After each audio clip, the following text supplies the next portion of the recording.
우리 신약성경 13장 17절 말씀입니다. 찾으신 줄 알고 봉독 드리겠습니다. 하나님 말씀 히브리서 13장 17절입니다. 너희를 인도하는 자들에게 순종하고 복종하라. 그들은 너희 영혼을 위하여 경성하기를 자신들이 청산할 자인 것 같이 하느니라. 그들로 하여금 즐거움으로 이것을 하게 하고 근심으로 하게 하지 말라. 그렇지 않으면 너희에게 유익이 없느니라. 우리를 위하여 기도하라. 우리가 모든 일에 선하게 행하려 함으로 우리에게 선한 양심이 있는 줄을 확신하노니 내가 더 속히 너희에게 돌아가기 위하여 너희가 기도하기를 더욱 원하노라. 19절까지 우선 봉독드렸습니다. 우리는 지금 여러 달 동안 우리가 히브리서에 기진되는 놀라운 복음의 메시지를 우리가 확인해 왔는데 오늘 이제 마지막 이제 그 결론을 짓도록 그렇게 하겠습니다.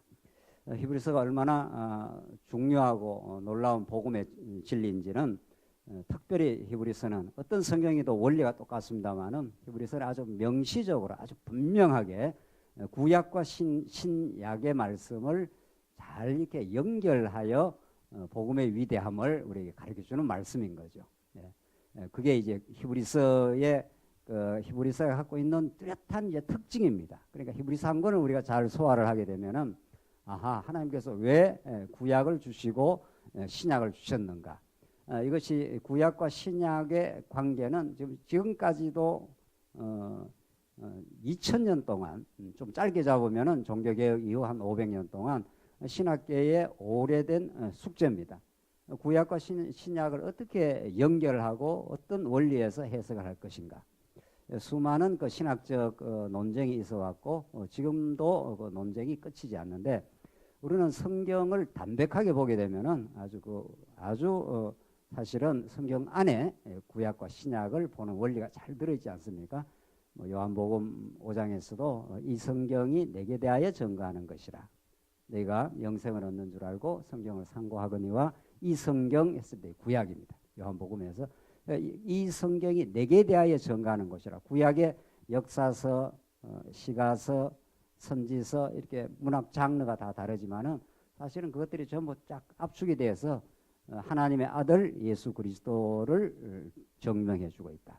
그 예수 그리스도를 통해서 하나님이 얼마나 그 위대하시고 놀라우신 여호와 하나님이시다는 거, 우리 신약적으로 말하면 우리 아버지가 된다는 거 똑같은 말입니다. 여호와는 언약을 이루시는 분이라고 하는 성경의 가장 기본적인 범주고 그것이 아버지 하게 되면은 아버지가 주권을 가지고 있고 그 언약대로 끝까지 사랑하시는 분 이런 뜻이니까 그러니까 표현이 조금 다른 거지 성경이 가르치는 그 메시지는 통일되어 있다는 거죠.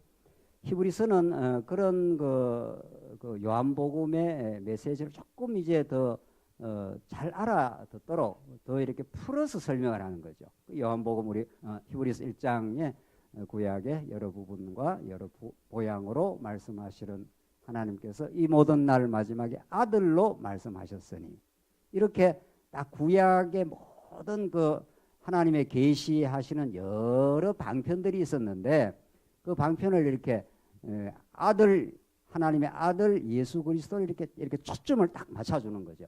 이게 굉장히 우리가 성경을 빗나가지 않고 읽을 수 있도록 하나님께서 그렇게 계시를 정확하게 해주신 거죠. 그걸 조금 정리하고 오늘 이 마지막 13장 내용을 설명하도록 그렇게 하시겠습니다.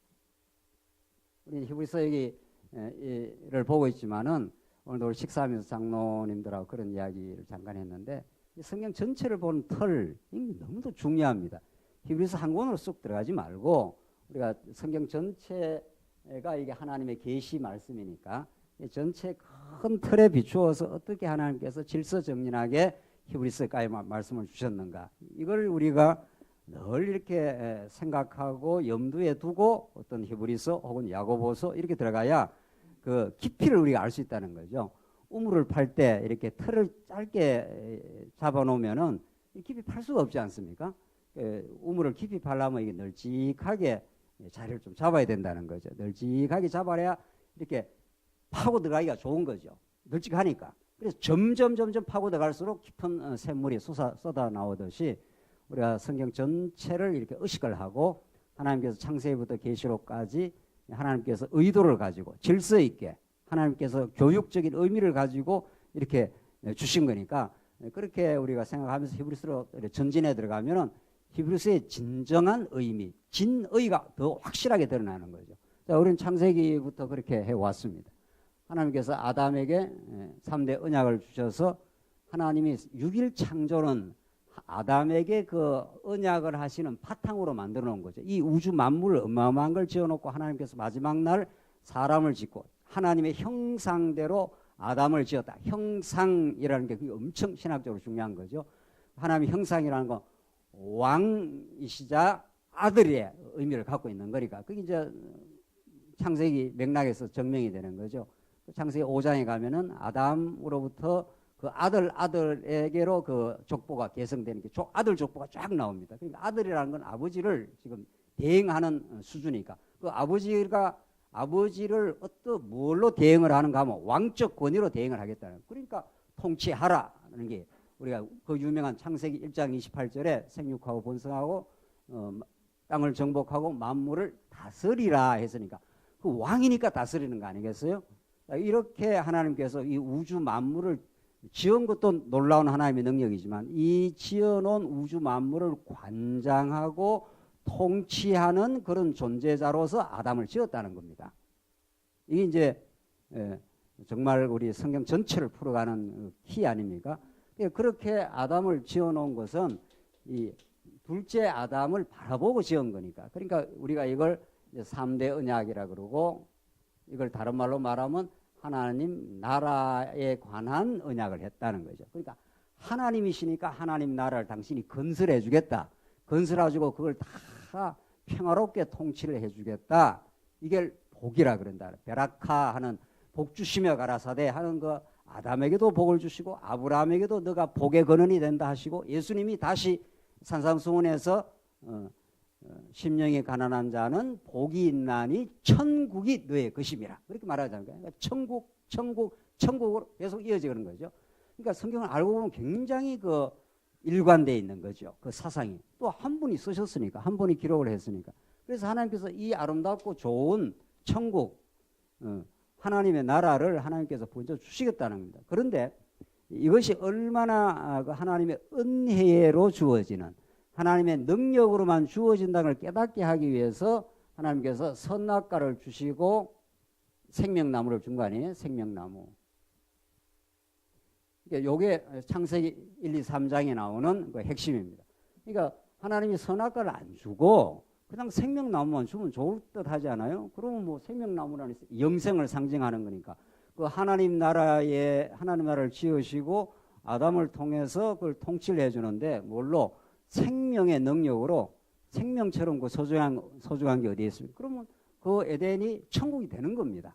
생명력이 풍부한 그런 그 천국이 될 터인데 이제 하나님이 선악과를 지어놓은 게 이게 역사에 참 어려움이 된 거죠. 고통이 되는 거죠. 선악과를 먹으면은 죽게 되고 생명나무를 먹게 되면은 생명을 얻습니다. 그렇게 딱 반대로 지금. 그러니까 하나님은 절대자고 절대자는 이런 상대적인 존재자로 이 우주 만물을 짓는 거죠. 절대자가 절대자를 짓지 않습니다. 그러면 절대자에 대항하는 절대자가 하나 생기니까 절대라는 것이 끊어질 절자의 상대 대자니까 이게 절대는 하나님과 이렇게 대상될 존재가 없다 이 말 아닙니까? 그러니까 하나님이 이 피조 만물을 짓는 원리가 상대적으로 짓는 거죠. 이거는 먹으면 어떻게 하는다고요? 반드시 죽는다. 이렇게 죽는 나무. 이거는 먹으면 어떻게 해요? 사는 나무입니다. 그럼 뭐 우리가 볼 때는 이게 먹으면 죽는 나무를 만들지 말아야 될 거 아니에요. 하나님 우리가 생각할 때는. 근데 하나님의 생각은 먹으면 죽게 되는 나무도 짓고 먹으면 살게 되는 나무를 상대적으로 지어놓는. 실제로 어떻게 됩니까? 먹습니다. 먹어서 죽습니다. 영적으로. 영적으로 죽었기 때문에 아담은 어디 있느냐 하니까 두려워서 숨지 않습니까? 그러니까 이 선악과를 먹기 전에는 하나님과 아담은 아주 좋은 관계죠. 아주 행복한 관계죠. 그 관계가. 근데 선악과를 따먹고 그때부터 인간이 두려움에 사로잡히게 되는 거죠. 그리고 스스로 부끄러움을 스스로 이제 은폐하려고 캄프라치를 하려고 무화과나무 잎을 입혀가고 자기의 부끄러운 걸 스스로 가립니다. 하나님께서 그거 없애버리죠. 없애고 하나님이 가죽 옷을 이제 덧입혀 주시는 거, 은혜를 덧입혀 주는 거죠. 자, 우선 크게 봐서 창세기 1장부터 3장까지 하나님 나라를 언약을 하셨는데 이 뒤에 이런 거 없이 그냥 하나님 나라를 그냥 통치할 수 있습니다. 아담을 통해서. 그러나 하나님은 한번 죽이고 살리고 하는 역사를 죽였다가 살려내야 이 하나님 나라가 얼마나 하나님의 은혜로 된 나라임을 깨닫게 한다. 딱 여기 성경 전체를 끌어가는 이게 그 기관차와 같은 거죠. 이것이 이스라엘에게 그대로 나타나는 거죠. 그래서 아담에게 주신 3대 언약이 아브라함에게, 그러니까 아자를 생각하면 되는 거죠. 아담에게 주신 게 아브라함에게 동일하게 3대 언약을 준 거 아니에요. 그래서 아담에게 복 주시며 가라사대 했는데 이걸 그대로 복 주시며 가라사대 해서 복 주시며 네 자손이 하늘의 별과 바다의 모래처럼 많아진다. 그리고 가나안 땅을 정복한다. 내 허리에서 10왕들이 나오긴다. 똑같죠. 우리가 늘 알고 있는 대로 똑같은 하나님 나라에 관한 언약을 줍니다. 그걸 하나님 나라는 걸 어디서 알 수 있는가 하면은 이 내용을 봐도 알 수 있고, 아브라함에게 네가 큰 민족을 이룬다 그래요. 우리말 번역이 큰 민족 이렇게 돼 있는데 영어로 보면 네이션 이렇게 돼 있어요.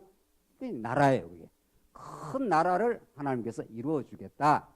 그 큰 나라가 하나님이 통치하고 하나님이 공급하시고 그 하나님 나라가 이루어지면 안식이 오는 거죠. 그러니까 이게 하나님 나라에 관한 언약이라는 것을 우리는 창세기 2장 1절로부터 4절까지 하나님께서 세 가지 언약을 주시고 창세기 1장 2장 1절로 4절까지 하나님이 그 날을 거룩하다 하시고 하나님이 어떻게 했다고요?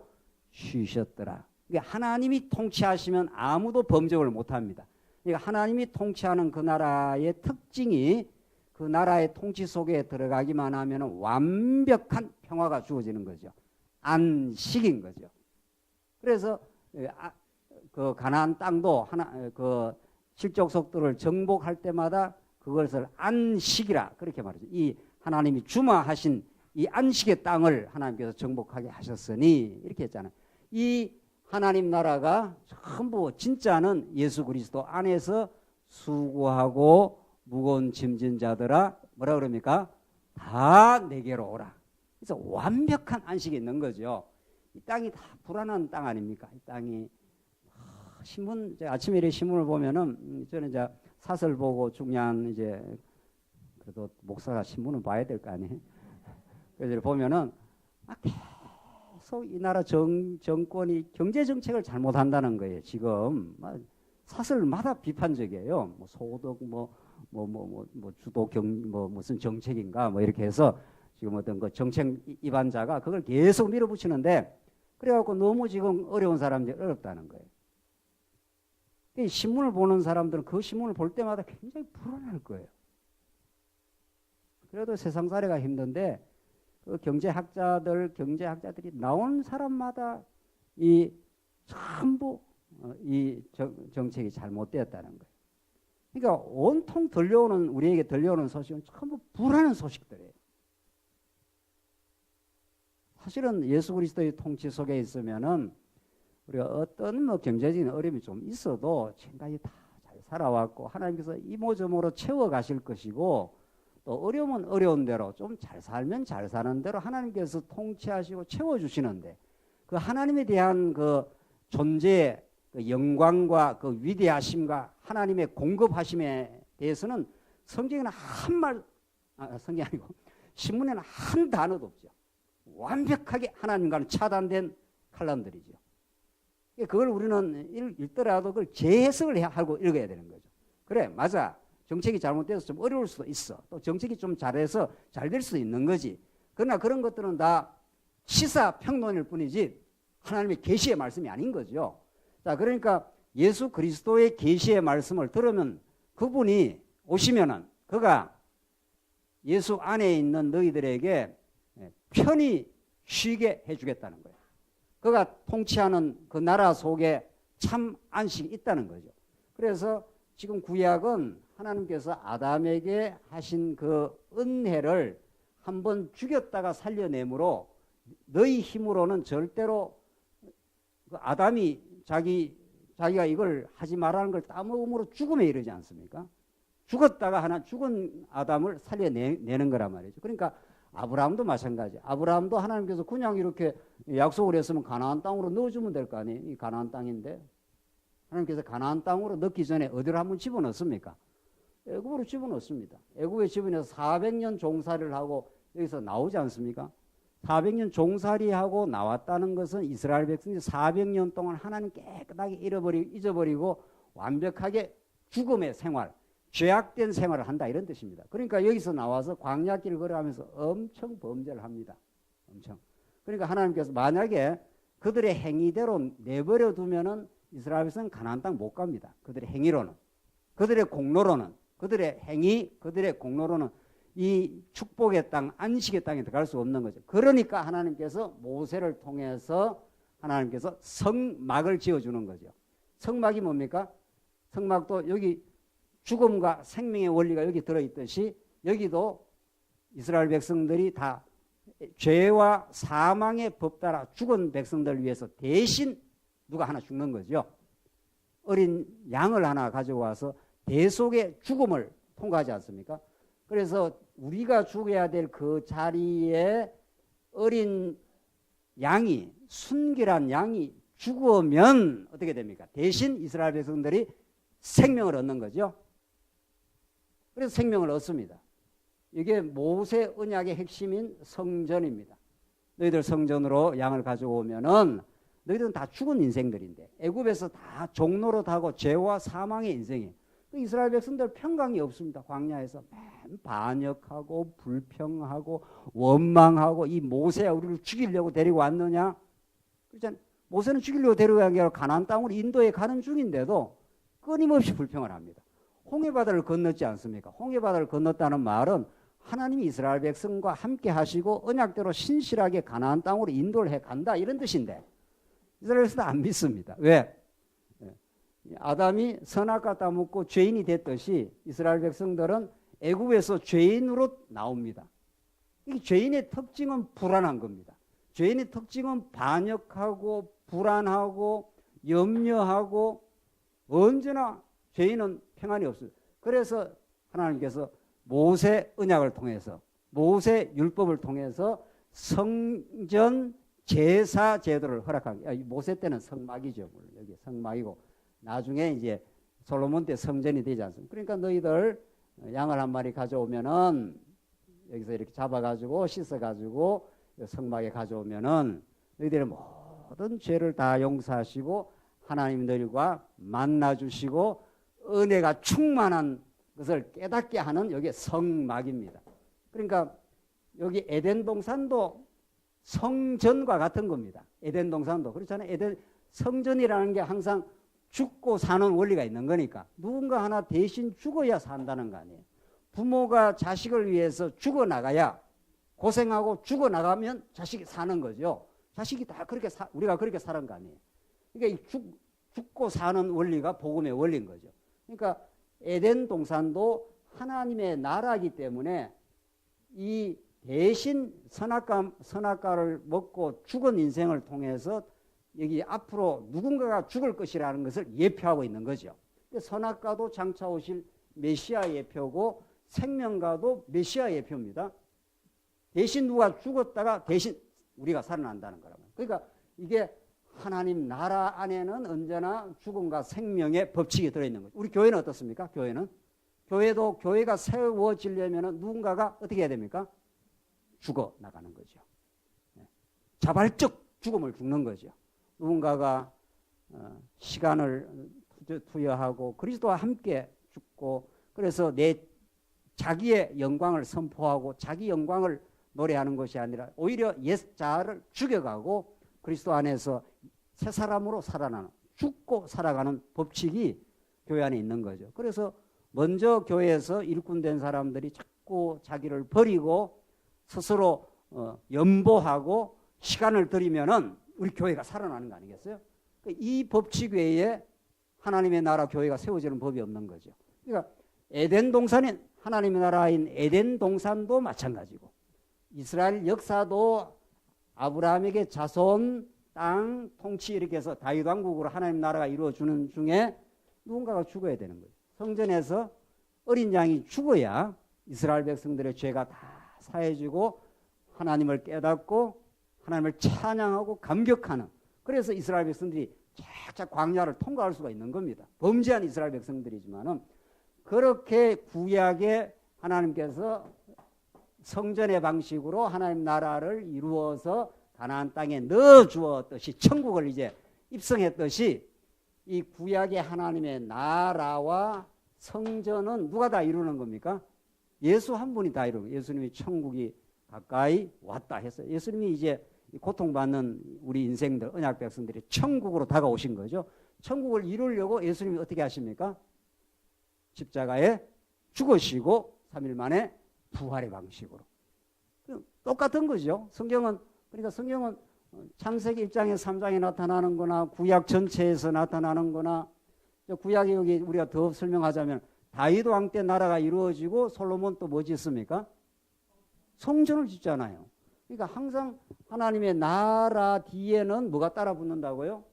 성전이 따라 붙습니다. 이렇게. 성전이 하나님 나라를 이루는 방식이니까. 예수님이 십자가의 죽음과 부활이 여기 성전 아닙니까? 죽으시고 제물 되시고 3일 만에 부활하시는 게 성전이니까. 저 성전 내가 다 헐어버려. 내가 3일 만에 어떻게 해요? 내가 다시 짓겠다고. 그래서 3일 만에 다시 지으면 드디어 하나님 나라가 실현이 돼가는 거죠. 이 땅 위에. 자, 그래서 지금 오늘 히브리서는 무엇 중심입니까?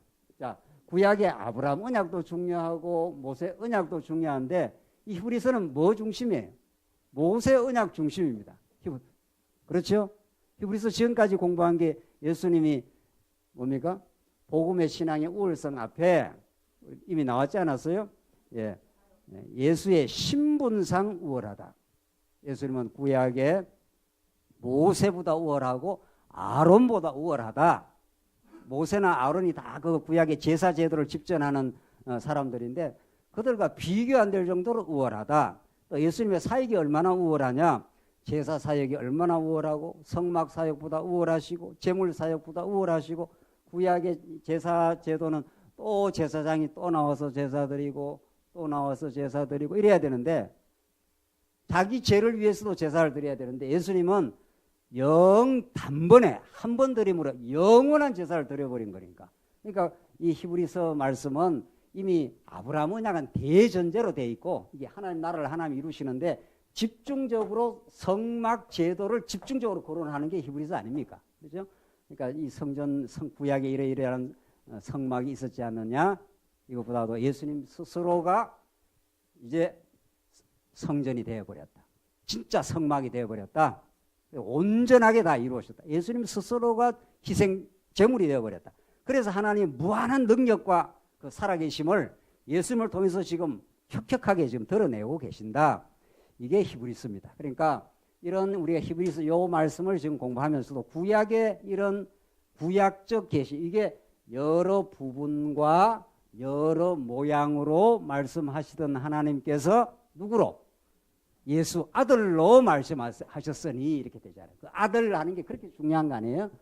제가 여러 차례 지금 설명하고 있는데 이 아들이라는 게 우리의 지금 아들 낳았다 이런 아들 개념, 아들은 아들인데 이 성경에 나오는 아들 하는 거는 아버지의 모든 대권을 물려받는 상속권을 가지고 있는, 아버지의 권한을 그대로 가지고 있는 이런 뜻이에요. 아들이라는 게. 그러니까 아들이 얼마나 능력 많고 영광스러운 분입니까? 그분이 죽으신다 이런 뜻입니다. 그래야 이게 정말 놀라운 우리에게 복음이 되는 거죠. 지 못나서 십자가에 죽으면 우리가 왜 감동을 합니까? 못나서 지 죄로 죽었는가 보다 하잖아요. 하나님의 아들이에요. 그분이 죽을 이유가 없는 분이에요. 그분이 자기 권리를 포기하시고 하나님과 동등됨을 취하지 아니하시고 자기를 비어 이 땅에 오신 거죠. 그 낙차가 큰 만큼 감동이 큰 거죠. 그렇잖아요? 여기 대통령이 나타나가지고 우리 교회를 둘러보면서 이렇게 쓰레기도 줍고 우리 성도들하고 이야기 정말 한다면 사람들 어떻게 생각하겠습니까? 놀라기도 하고 뭐 송구스럽기도 하고 어떻게 해서 오셨냐고 난리. 여기 여기 동장이 와서 왔다 가서 쓰레기 줍고 이러면 어떻게 하겠습니까? 예? 우리가 사람 차별하는 건 아니지만 적어도 그 직책상으로 봤을 때 말이죠. 동장은 지나가다 한번 들렀는가 보다. 뭐 별 거기에 대해 감동할 게 없는 거죠. 일국의 대통령이 나타나서 참 여기 민생들이 어떻게 살아가는지 정말 시찰하러 이렇게 왔다고 하면 뭐 전부 놀라고 뭐 전부 난리가 날 거야 아마. 저기 대통령이 등장을 했다고. 대통령 정도가 뭐 무슨 대수입니까? 하나님의 아들 우주 만물을 창조하신 분, 그의 권능과 권한을 한 몸에 걸머쥐고 이 땅에 출현하신 분입니다. 예수는. 그러니까 예수님이 죽은 자를 살리시고 바다를 잠잠케 하고 오병이어의 기적을 마음대로 일으키시고 그의 권한과 그의 손아귀에 모든 것이 달려있는 거죠. 그런 분이 십자가에 죽으십니다. 그러니까 우리는 복음이라는 것은 뭐를 어떻게 해야 되는 게 아니라 이미 하나님께서 이루어 놓으신 걸 깨닫고 우리는 믿는 겁니다. 그걸 받아들이는 거죠. 위대하고 놀라운 분이 그 일을 행하셨다. 그래서 13장 이제 앞에서 그런 복음을 이렇게 쭉 설명을 한 겁니다. 우리 여기 앞에서까지. 그래서 이 복음을 우리가 복음대로 깨달으면은 그 복음이 우리에게 신앙을 가져다 주는데 그것이 얼마나 우월한지 모른다. 그러면 신앙 행위도 혁혁하게 나온다. 아브라함을 봐라, 이삭을 봐라, 모세를 봐라. 얼마든지 왕궁의 그 부유함을 누릴 수 있는 모세가 자기 동족과 함께 광야길로 가서 고난에 동참하는 것을 더 귀하게 여겼다. 뭐 이런 것들이 다 복음이 만드는 신앙 행위가 얼마나 우월한지 모른다. 또 우리 지난 시간 생활 교훈을 하고 우리 지금 마지막 교회 생활의 우월성을 지금 가르쳐 줍니다. 자, 이제 복음을 복음답게 깨닫고 마지막 나오는 이제 오늘 결론이 교회 생활을 하게 하시는 하나님의 권능입니다. 우리 이번에 여전도에 가서 진리와 조직의 문제를 계속 우리가 1박 2일 내내 생각했지 않습니까? 진리는 우리에게 교회 조직을 만들어내죠. 진리의 힘이 조직을 만들어내는 거죠. 나는 포도나무여 너희는 가지니 나를 떠나서 너희가 아무것도 할 수 없고 내 안에 거하여 있으면 많은 열매를 맺으리라 하는 것이 이렇게 하나님께서 우리에게 열매를 맺도록 그렇게 교회 생활을 하게 만드는데 앞에서 이미 쭉 이야기를 해왔습니다. 우리 지체들을 사랑하고 돈을 사랑하지 말고 족한 줄로 여기고 인도자들을 꼭 그들의 행실의 결말을 주의하여 보고 우리 지난 시간 16절 한번 보십시오. 오직 선을 행함과 서로 나눠주기로 잊지 말라. 하나님은 이 같은 제사, 이게 영적 제사 아닙니까? 그러니까 하나님의 뜻을 행하는 것이 우리 선을 행하는 건데 서로 나눠주기를 잊지 말라. 이 그리스도의 마음입니다. 그리스도의 마음이 우리에게 찾아왔을 때 풍요한 사람이 나눠줄 수 있는 거죠. 그리고 오늘 17절 너희를 인도하는 자들에게 순종하고 복종하라. 그들은 너희 영혼을 위하여 경성하기를 자신들이 청산할 자인 것처럼 같이 하느니라. 자, 이 인도하는 자 문제가 앞에 또 나왔죠. 한번 7절 한번 보십시오. 하나님 말씀을 너희에게 일러주고 너희를 인도하던 자들을 생각하며 그들의 행실의 결말을 주의하여 보고 나오지 않습니까? 그 인도자에 대한 이야기가 앞에도 한번 나왔고 또 나옵니다. 왜냐하면 보십시다. 이게 지금 어느 맥락입니까? 교회 생활의 맥락이에요.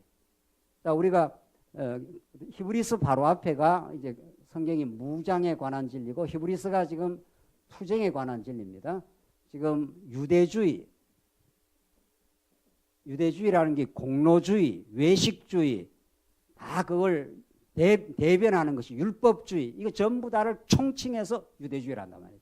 그러니까 예수 공로, 예수의보다는 자기의, 자기 행위, 자기 공로 이걸 내세우면 전부 총칭해서 유대주의입니다. 이게. 그러니까 복음 안에 들어와 있는 사람은 하나님 앞에서 우리의 행위를 자랑할 게 하나도 없는 거 아니에요. 또 자랑할 만한 것도 없는 거 아니에요. 옛날에. 지금 우리가 교회를 위해서 아름다운 행위가 나오는 것은 나의 열매가 아닌 거죠. 내 안에 그리스도가 사시고 그리스도가 만들어내는 열매죠. 그러니까 그런 총체적으로 공로주의 혹은 자기주의 혹은 율법주의 이 모든 것을 무너뜨리고 그것이 아니라 예수주의라는 거죠. 오직 복음이라는 거죠. 오직 복음의 능력 안에서 하나님의 영광이 우리에게 드러났고 그 복음의 능력이 우리로 하여금 그 복음의 열매를 맺게 되는 거죠. 이게 교회 이제 투쟁 아닙니까? 이걸 잘 복음으로 잘 무장되면은 잘 싸운다는 거예요. 싸운다는 게 무슨 딴 사람하고 싸우는 게 아니고 내 안에 견고한 진과 싸우는 거예요.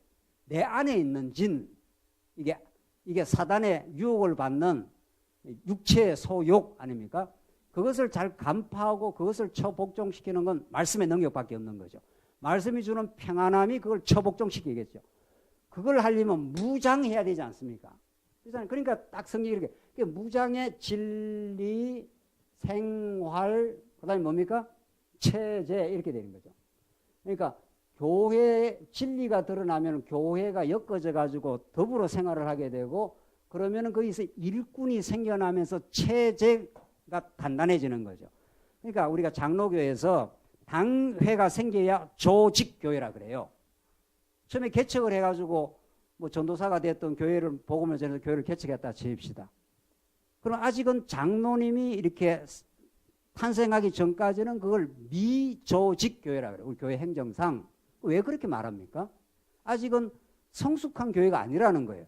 적어도 당회가 생겨서 목사와 장로 2번 정도 최소한 그래야 이 일꾼이 이렇게 앞서서 이렇게 교회를 치리하는 진리의 식별력을 가지고 성도들을 사랑할 마음을 가지고 있는 그런 일꾼이 생겨야 적어도 그 교회가 조직교회라 한단 말이에요.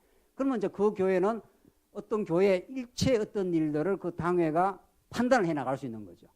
그런데 당회가 없으면 아직은 성숙한 교회는 아니에요. 성숙한 교회는. 자, 그렇다면은 지금 인도하는 자를 오늘 본문에 나오는 대로 너희를 인도하는 자들에게 순종하고 복종하라. 이게 벌써 교회 안에 조직이 체제가 생겨난 거죠. 그렇죠? 너희 안에 너희를 인도하는 자. 그게 뭐 목사가 될 수도 있고 물론 또 우리 장로님도 될 수 있고 그런 거죠. 그래서 교회가 교회 되는 데는 교회의 복음으로 잘 무장된 진리로 무장되고 생활 속에서 그리스도의 영광을 위해서 살아가려고 하는 그런 간절한 일꾼이 세워지면은 교회는 튼튼한 겁니다, 이제. 그렇죠? 그만큼 교회의 그 항로에, 교회의 행로에 어떤 하나님께서 교회의 지도자를 말씀으로 잘 무장되어 있는 지도자를 세우느냐는 교회의 미래를 지금 예시해주고 있는 거죠. 그런 거죠. 그래서 궁극적인 교회의 통치자는 두말할 나위 없이 예수 그리스도 한 분밖에 없는 거죠. 그런데 그 예수 그리스도께서 교회를 점점 복음을 전달하면은 점점 복음을 먼저 깨닫고 먼저 그걸 누리기도 하고 복음의 정신에 의해서 살아가는 일꾼이 탄생을 하잖아요. 그러니까 진리가 증거되면은 생활 속에서 그리스도를 사랑하고 그리스도를 존귀하게 여기고 사나 죽으나 그리스도만 존귀하게 될 것이라고 바울이 빌립보서에서 강렬하게 말하지 않습니까? 그래서 데살로니가 전후서 중가하면은 항상 기뻐하라, 쉬지 말고 기도하라, 범사에 감사하라. 이것이 그리스도 안에서 너희를 향하신 하나님의 뜻이니라. 이렇게 생활로 점점 무장이 돼갑니다. 교회를 인도하는 사람들은. 그렇게 하나님께서 인도를 해 가시겠죠. 교회에서 앞에서 인도해 가는 목사나 장로나 뭐 권사님들이나 뭐 다 마찬가지. 항상 마음에 즐거움이 있고 복음에 충만하고 쉬지 않고 내 뜻을 포기하려고 하고 하나님의 뜻을 추구하는 강렬한 기도하는 마음, 그것이 체제의 무장으로 이어져 가는 거죠. 그래서 지금 히브리서의 마지막 부분인데 이게 이미 앞에서 13장 7절 한번 보십시오. 하나님 말씀을 너에게 일러주고 너희를 인도하던 자를 생각하며 그들의 행실의 결말을 주의하여 보고 그들의 믿음을 본받아라. 맹목적으로 따르지 말라 이 말이에요. 그들의 행실의 결말을 주의하여 보고. 그러니까 성도님도, 그러니까 전에도 제가 한 말씀 드렸습니다. 긍전한 지도자가 교회를 성도님들을 건전하게 복음으로 복음 중심으로 끌어가고 건강한 성도님들이 역으로 지도자에게 좋은 영향을 줄 수가 있는 거죠. 교육학에서 그런 말이 있어요. 가르치는 자가 배우는 사람에게 좋은 영향을 주기도 하지만 배우는 자의 사람의 태도가 가르치는 사람에게 굉장히 영향을 줘요. 그러니까 배우는 사람은 일방적으로 배우지만 않습니다.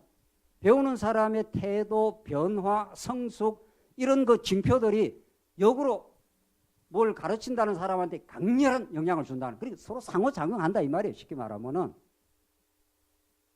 근데 뭔가 열심히 가르치는데 배우는 쪽에서 아무 반응이 없다 치십시다. 그런 걸 뭐라 그러냐 하면은 뭐 여기서 뭐 뭔가 이렇게 가르치는 사람이 막 성경 아니다 치십시다. 뭘 가르쳐도 뭘 가르치는데 배우고 듣는 쪽에서 아무런 이렇게 반응이 없다. 당신은 뭐 가르치든 말든 나는 내 생각을 한다. 뭐 이렇게 그 표정이라든가 뭐 이러면은 이쪽에서 그 흥이 떨어집니다. 틀림없습니다. 그거는. 네. 뭔가 이렇게 여기 전달하면 저쪽에서 이렇게 반응이 있고 뭐 고개를 끄덕거린다든가 뭐 아멘이라고 한다든가 뭐 뭔가 있는 거죠. 그 없을 수가 없어요. 우리 모든 게 다 커뮤니케이션이라는 거예요. 말만 예, 말만 우리가 그 의사소통이 아니라 표정도 의사소통이라는 겁니다. 여러분들이 대화하는데 우리 권사님이 아무 표정을 안 짓는다 칩시다. 내가 뭐라고 막 열심히 대화를 하고 오늘 교회 갔는데 뭐 이렇게 하면 있으면 그 표정이 아무 딱딱해 있는 것도 의사 표현입니다. 나는 당신 이야기를 별로 듣고 싶지 않다 이런 뜻이에요. 우리 대화할 때 그런 게 있지 않습니까? 빨리 끝내십시오 이런 이야기죠. 대화 너무 길면 말이죠. 네. 그러면 대화가 재밌다든가 뭐한테 유익하다든가 뭐 이러면은 이렇게 반응을 하게 돼 있습니다. 맞습니다. 뭐 그렇다든가 뭐 이렇게. 그래서 성도님들이 교회 지도자에게 강력한 영향을 미칩니다. 또 우리는 순수한 복음만을 듣고 싶습니다. 이런 강렬한 의지가 있어 앞에서 함부로 딴소리를 못 하는 거죠. 그렇죠? 네. 우리는 복음을 듣고 싶지 당신 어떤 주의 주장을 듣고 싶지 않다. 이런 메시지가 우리 성도님한테 있습니다. 사실은. 우리는 영혼의 말씀을 듣고 싶다. 우리 예수 그리스도에 대한 그래서 하나님의 복음을 듣고 싶다. 이런 강렬한 성도님들의 그 열망, 그런 평소의 교제 이런 것들이 자꾸 상호작용을 한다는 겁니다. 그래서 그 지도자의 행실의 결말을 주의하여 보라는 거예요. 그 사람이 말한 것이 그대로 삶 속에서 어떻게 이루어지고 있고 어떻게 하나님을 의지하고 있는지를 보라는 거예요. 자, 그게 우리 성도님들의 그 책무이고 오늘 17절 말씀은 너희를 인도하는 자들에게 순종하고 복종하라. 그러니까 이때는 사람에게 뭐 복종하라는 게 아니라 그 복음을 복음답게 전하게 되면 그 복음의 원리에 우리가 함께 순종하는 마음을 가지는, 그래야 우리가 한 덩어리가 되니까 말이죠. 예수 그리스도 안에서. 이게 굉장히 교회 체제를 세워가는데 우리가 지금 교회를 세워가는 게 우리의 꿈 아닙니까? 이 땅 위에 하나님의 나라에 걸맞는 교회를 세우는 게 우리의 꿈이에요. 이게 이 땅에 주신 최고의 행복이고 꿈이에요. 하나님이 통치하시고 하나님의 은혜가 임하시고 우리 지체들을 섬기고 우리가 영원한 천국 가서 완벽하게 누리겠지만은 이 땅에서 그림자적으로 우리 누리고 싶은 거죠. 그게 우리 꿈이에요. 우리가 그런 교회를 세우고 싶은 게, 그렇게 세워지려면은 인도하는 자가 강건하고 복음에 충실해야 되고 성도님들이 거기에 합하고 이런 하나됨이 있는 거죠. 지금 그걸 말하고 있는 겁니다. 그래서 너희를 인도하는 자들에게 순종하고 복종하라. 그들은 너희 영혼을 위하여 경성하기를 자신들이 청산할 자인 것 같이 하느니라. 정말 우리 목사나 우리 장로가 뭐 그런 마음인 거죠. 내가 뭐 잘못한 건 없지만 우리 성도들이 어려움이 생긴다든가 뭐 문제가 생긴다든가 교환이 흔들면 그것이 자기 문제로 받아들이는 거죠. 이게 지도자의 기본적인 책무입니다.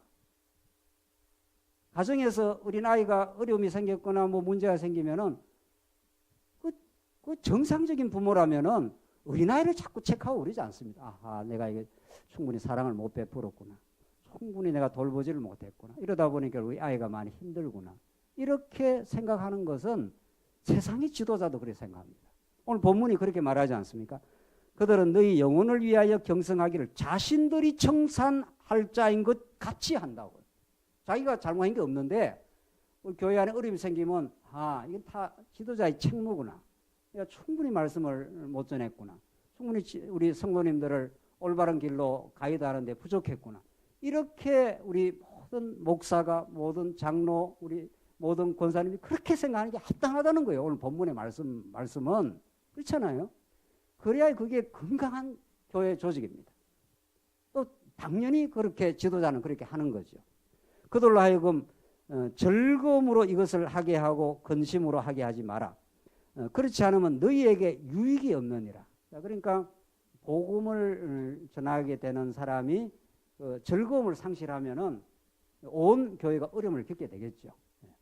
이 복음을 전하는 사람이 마음에 자꾸 근심이 있다라든가 너무 무거운 짐이 많다라든가 이렇게 하면은 거기에 복음을 전가하는데 어려움이 생길 수 있다 이런 거죠.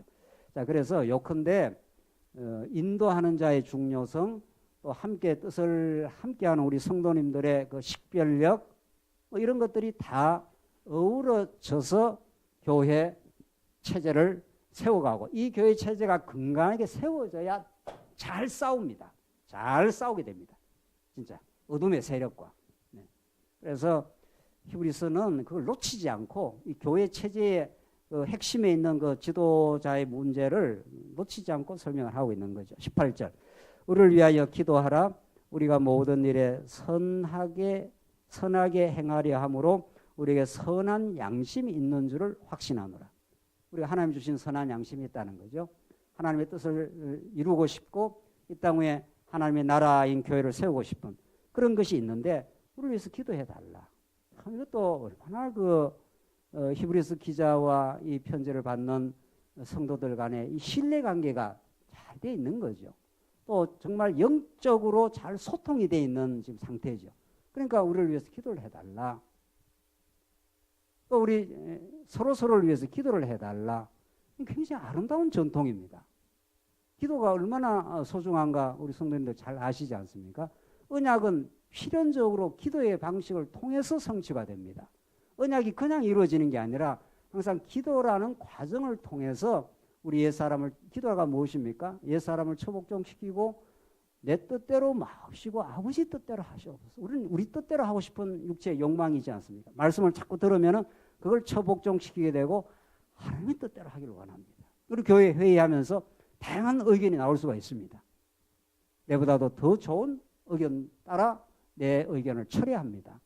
이렇게 우리가 자꾸 지체들과 사귀고 하나님 뜻을 중심으로 하면은 우리를 위해서 기도해 달라.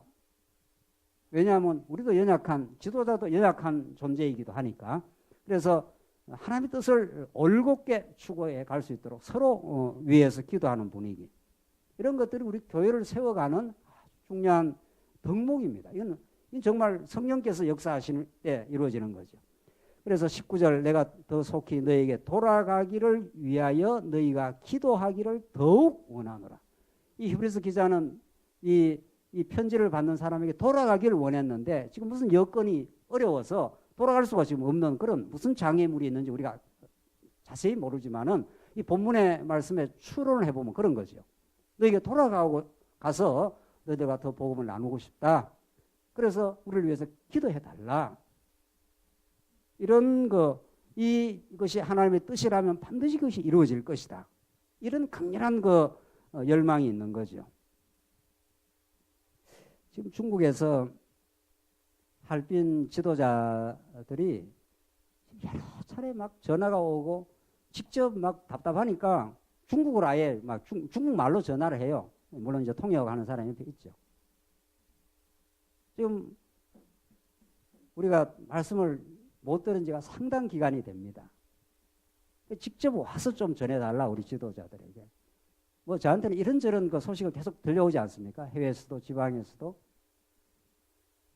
참 그 기도를 우리가 이렇게 외면할 수가 없어요. 뭐 지금 여러 가지 여건상 이제 조금만 더 기다리십시오. 뭐 이제 우리가 생각하고 있고 기도하고 있습니다. 우리도 이런 마음이지 않습니까? 제가 하나의 작은 예를 드는 겁니다. 우리 주변에는 다 우리가 함께 듣고 우리가 함께 즐거워하는 그런 복음과 복음에 나누고자 하는 열망이 있는 거죠. 그러니까 우리가 어떤 것이 하나님의 뜻이라면 그걸 위해서 우리가 기도를 하는 거죠. 그 시기와 때를 우리가 마음대로 정할 수는 없지만 그 강렬한 기도가 있고 우리가 간다 칩시다. 언제? 아무 기도도 없이 뭐 그냥 때가 됐으니까 가는가 보다 이렇게 하는가 하고 우리가 평소에 속에서 이렇게 강렬한 소원이 있고 또 우리도 그런 기도할 마음이 있습니다. 우리 성도님들도 뭐 선교팀뿐만 아니라 우리 교회 모두가 우리 복음을 나누고 싶습니다. 우리 지난 주간도 미디어 팀이 모여서 여러 가지 좀 정리할 게 우리가 있고 더 많은 성도들에게 이 복음이 원활하게 우리가 전파되기를 바랍니다. 이런 우리가 간절한 그 기도가 있지 않습니까? 우리가 강렬하게 기도가 있기 때문에 언제나 우리의 촉각이 살아있는 거지요. 누구를 만나도 그 이야기를 지금 바로 튀어나가는 거죠. 이 말씀을 어떻게 나눌까 이런 거죠. 우리 아프고 힘든 지체들에게 어떻게 우리가 위로하고 그들을 붙들어 줄까? 그 아프고 힘든 성도를 위해서 기도해 주라. 뭐 이런 이야기 아니겠어요? 우리 지금 오늘 이 본문 말씀이. 그래서 마지막으로 20절 양들의 큰 목자이신 우리 주 예수를 영원한 언약의 피로 죽은 자 가운데서 이끌어내신 평강의 하나님이. 자, 우리 처음에 서로에서 죽음과 생명의 이 모티브, 이 주제가 언제나 하나님 나라 복음을 전파하는 데 들어있다는 거죠. 성막에도 어린 양 하나가 죽고 이스라엘 백성이 되살아나는 거 아닙니까? 예수가 십자가에 죽고 부활하심으로 여러분과 저의 옛 자아가 십자가에 함께 죽고 우리가 부활한 거죠. 부활의 생명을 얻은 거 아닙니까? 이런 것처럼 언제나 언약의 피로 죽은 자 가운데서 이끌어내신 평강의 하나님. 우리는 이제 죽은 자가 아닙니다. 영적으로 살아난 자예요.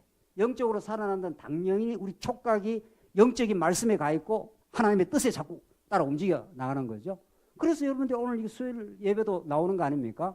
우리가 함께 한 말씀 듣고 하나 되고 한 뜻이 되어서 우리가 이 땅 위에 하나님 나라를 이루어간다. 여기에 우리가 완벽한 일치를 하는 거죠. 여기에 의의가 있을 수가 없는 거죠. 우리 이 언약의 말씀, 하나님 나라에 대한 우리의 꿈, 우리가 이 복음을 함께 나누고자 하는 우리가 거룩한 열망, 이런 것들이 우리 모두를 지금 힘있게 하고 있는 겁니다. 그런 거룩한 열망이 있기 때문에 우리 가정생활, 우리 직장생활, 이게 다 그걸 그 초점을 향해서 움직이고 있는 거 아닙니까? 이렇게 말씀 듣고 우리가 교회를 이루어가는 게 중요합니다. 지금 평강의 하나님 어떻게 하는가 하면 21절 모든 선한 일에 너희를 온전하게 하사 자기 뜻을 행하게 하시고 선한 일에 자꾸 온전하게 한다는 겁니다. 그 선한 일 무슨 선한 일? 하나님의 나라가 세워지는 일, 그게 선한 일입니다. 언약이라는 건 하나님의 나라를 이루겠다는 거니까 당신이 통치하시겠다는 거죠. 그걸 행하게 하시고 그 앞에서 즐거운 것을 했지 않습니까? 세상에 하나님 말씀 듣고 하나님 말씀을 함께 추구하고 하나님 나라를 우리가 서로 누리고 우리가 세워가는 것처럼 즐거운 일이 없습니다. 세상에 그것처럼 신령한 기쁨이 없습니다. 우리 지체들 그리고 어려운 지체들 위로하고 그건 굉장히 즐거운 일입니다. 사실은 그 영혼이 살아나는 일입니다. 그러니까 제가 늘 그러지만 위로를 받는 사람도 살아나지만은 사실은 신방을 가면은 병원 신방이든 무슨 신방이든 가는 사람이 좋습니까? 안 좋습니까? 엄청 좋습니다. 좋은 정도가 아니고 어떻게 해요? 엄청 좋습니다. 예, 사랑하러 가기 때문에. 사랑하며 사는 사람은 에너지가 떨어질 수가 없는 겁니다.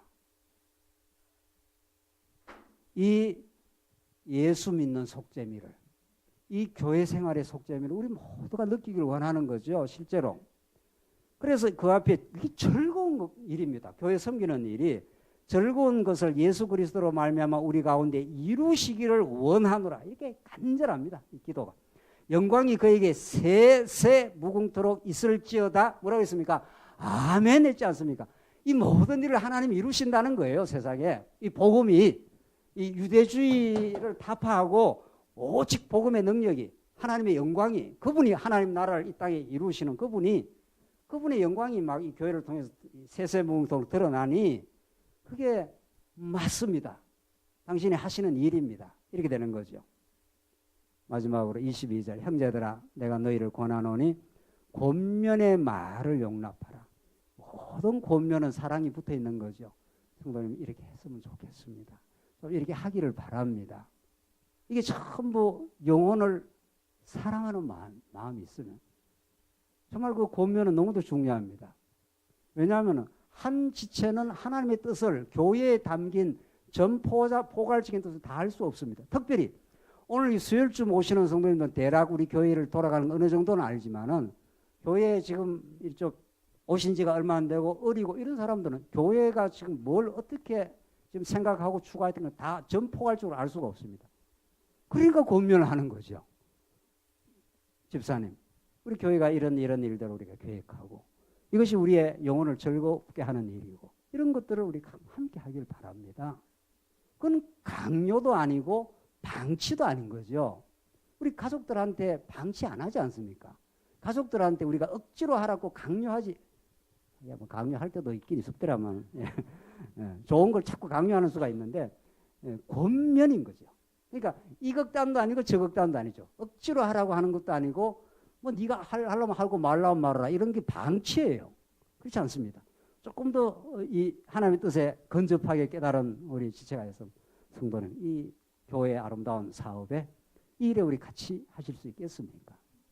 그 사람의 의사를 묻는 거예요. 그게 권면입니다. 이 권면 정말 우리 특별히 우리 장로님들 권사님들 필요한 거죠. 우리 지체들한테 정말 또 다음에 하지요 하면 또 한가지 기다리면 되는 겁니다.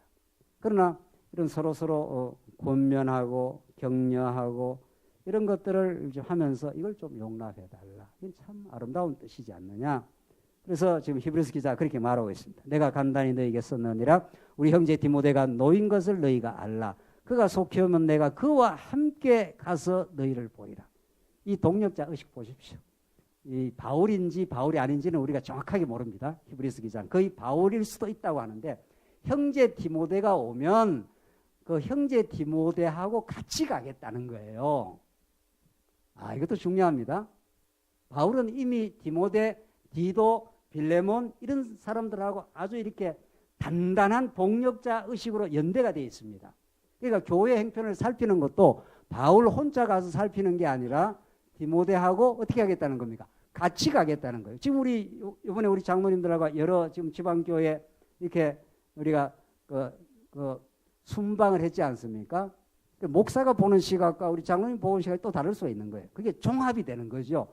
바울이 그렇게 동력자 의식, 바울인지 바울이 아닌지는 몰라요. 히브리서 기자, 제가 이 히브리서 기자가 이 디모데와 함께 너희에게 가겠다. 이거 간단한 이야기가 아닙니다. 이 속에 교회의 비밀이 들어 있습니다.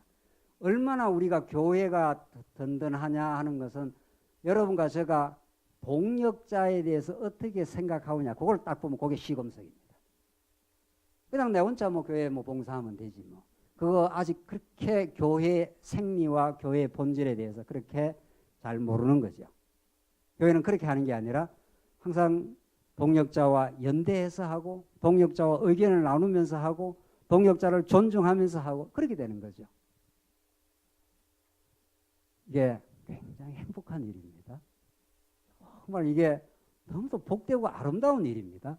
혼자 튀는 것도 아니고 우리 지체를 방치해 놓는 것도 아니라 함께 하자. 오늘 본문이 그러지 않습니까? 그와 함께 가서 너희를 보리라.